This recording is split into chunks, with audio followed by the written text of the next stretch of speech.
In the 5th century, just as now, the sun rose every morning, and every evening retired to rest. In the morning, when the first rays kissed the dew, the earth revived, the air was filled with the sounds of rapture and hope, while in the evening the same earth subsided into silence and plunged into gloomy darkness. One day was like another, one night like another. From time to time a storm cloud raced up, and there was the angry rumble of thunder, or the negligent star fell out of the sky, or a pale monk ran to tell the brotherhood that not far from the monastery he had seen a tiger, and that was all, and then each day was like the next. The monks worked and prayed, and their Father Superior played on the organ, made Latin verses, and wrote music. The wonderful old man possessed an extraordinary gift. He played on the organ with such art that even the oldest monks, whose hearing had grown somewhat dull towards the end of their lives, could not restrain their tears when the sounds of the organ floated from his cell. When he spoke of anything, even of the most ordinary things, for instance, of the trees, of the wild beasts, or of the sea, they could not listen to him without a smile or tears, and it seemed that the same chords vibrated in his soul as in the organ. If he were moved to anger, or abandoned himself to intense joy, or began speaking of something terrible or grand, then a passionate inspiration took possession of him. Tears came into his flashing eyes, his face flushed, and his voice thundered, and as the monks listened to him, they felt that their souls were spellbound by his inspiration. At such marvellous, splendid moments, his power over them was boundless, and if he had bidden his elders fling themselves into the sea, they would all, every one of them, have hastened to carry out his wishes. His music, his voice, his poetry in which he glorified God, the heavens and the earth, were a continual source of joy to the monks. It sometimes happened that through the monotony of their lives they grew weary of the trees, the flowers, the spring, the autumn. Their ears were tired of the sound of the sea, and the song of the birds seemed tedious to them. But the talents of their Father Superior were as necessary to them as their daily bread. Dozens of years passed by, and every day was like every other day. Every night was like every other night. Except the birds and the wild beasts, not one soul appeared near the monastery. The nearest human habitation was far away, and to reach it from the monastery, or to reach the monastery from it, meant a journey of over 70 miles across the desert. Only men who despised life, who had renounced it, and who came to the monastery as to the grave, ventured to cross the desert. What was the amazement of the monks, therefore, when one night there knocked at their gate a man who turned out to be from the town, and the most ordinary sinner who loved life. Before saying his prayers and asking for the Father Superior's blessing, this man asked for wine and food. To the question how he had come from the town into the desert, he answered by a long story of hunting. He had gone out hunting, had drunk too much, and lost his way. To the suggestion that he should enter the monastery and save his soul, he replied with a smile, "I am not a fit companion for you." When he had eaten and drunk, he looked at the monks who were serving him, shook his head reproachfully, and said, "You don't do anything, you monks. You are good for nothing but eating and drinking. Is that the way to save one's soul? Only think, while you sit here in peace, eat and drink and dream of beatitude, your neighbors are perishing and going to hell. You should see what is going on in the town. Some are dying of hunger. Others, not knowing what to do with their gold, sink into profligacy and perish like flies stuck in honey. There is no faith, no truth in men. Whose task is it to save them? Whose work is it to preach to them? It is not for me, drunk from morning till night as I am. Can a meek spirit, a loving heart, and faith in God have been given you for you to sit here within four walls doing nothing?" The townsman's drunken words were insolent and unseemly, but they had a strange effect upon the Father Superior. The old man exchanged glances with his monks, turned pale, and said, "My brothers, he speaks the truth, you know.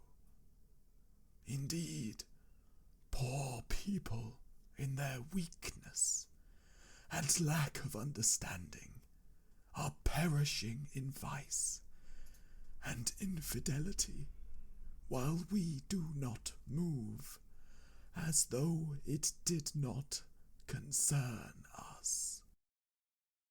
Why should I not go and remind them of the Christ whom they have forgotten?" The townsman's words had carried the old man away. The next day he took his staff, said farewell to the brotherhood, and set off for the town. And the monks were left without music, and without his speeches and verses. They spent a month drearily, then a second, but the old man did not come back.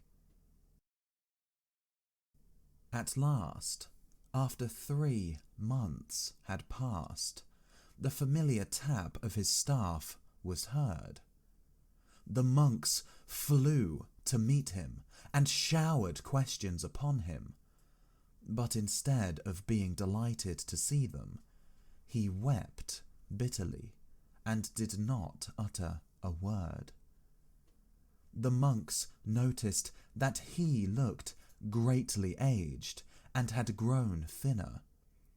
His face looked exhausted and wore an expression of profound sadness, and when he wept, he had the air of a man who had been outraged. The monks fell to weeping too, and began with sympathy asking him why he was weeping, why his face was so gloomy, but he locked himself in his cell without uttering a word. For 7 days he sat in his cell, eating and drinking nothing, weeping and not playing on his organ. To knocking at his door, and to the entreaties of the monks to come out and share his grief with them, he replied with unbroken silence. At last he came out, gathering all the monks around him, with a tear-stained face and with an expression of grief and indignation, he began telling them of what had befallen him during those 3 months.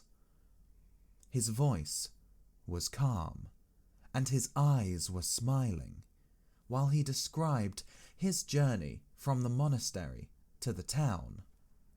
On the road, he told them the birds sang to him, the brooks gurgled, and sweet youthful hopes agitated his soul.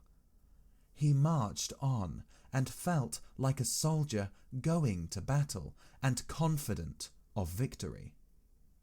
He walked on dreaming and composed poems and hymns, and reached the end of his journey without noticing it. But his voice quivered, his eyes flashed, and he was full of wrath when he came to speak of the town and of the men in it. Never in his life had he seen or even dared to imagine what he met with when he went into the town. Only then, for the first time in his life, in his old age, he saw and understood how powerful was the devil, how fair was evil, and how weak and faint-hearted and worthless were men. By an unhappy chance, the first dwelling he entered was the abode of vice. Some 50 men in possession of much money were eating and drinking wine beyond measure. Intoxicated by the wine, they sang songs and boldly uttered terrible, revolting words such as a God-fearing man could only bring himself to pronounce. Boundlessly free, self-confident, and happy, they feared neither God nor the devil, nor death, but said and did what they liked, and went whither their lust led them. And the wine, clear as amber, flecked with sparks of gold, must have been irresistibly sweet and fragrant, for each man who drank it smiled blissfully and wanted to drink more. To the smile of man, it responded with a smile, and sparkled joyfully when they drank it, as though it knew the devilish charm it kept hidden in its sweetness. The old man, growing more and more incensed and weeping with wrath, went on to describe what he had seen. On a table in the midst of the revellers, he said, stood a sinful, half-naked woman. It was hard to imagine or to find in nature anything more lovely and fascinating. This reptile, young, long-haired, dark-skinned, with black eyes and full lips, shameless and insolent, showed her snow-white teeth and smiled as though to say, "Look how shameless, how beautiful I am." Silk and brocade fell in lovely folds from her shoulders, but her beauty would not hide itself under her clothes, but eagerly thrust itself through the folds, like the young grass through the ground in spring. The shameless woman drank wine, sang songs, and abandoned herself to anyone who wanted her. Then the old man, wrathfully brandishing his arms, described the horse races, the bullfights, the theatres, the artists' studios, where they painted naked women or moulded them of clay. He spoke with inspiration, with sonorous beauty, as though he were playing on unseen chords, while the monks, petrified, greedily drank in his words and gasped with rapture. After describing all the charms of the devil, the beauty of evil, and the fascinating grace of the dreadful female form, the old man cursed the devil, turned and shut himself up in his cell. When he came out of his cell in the morning, there was not a monk left in the monastery. They had all fled to the town.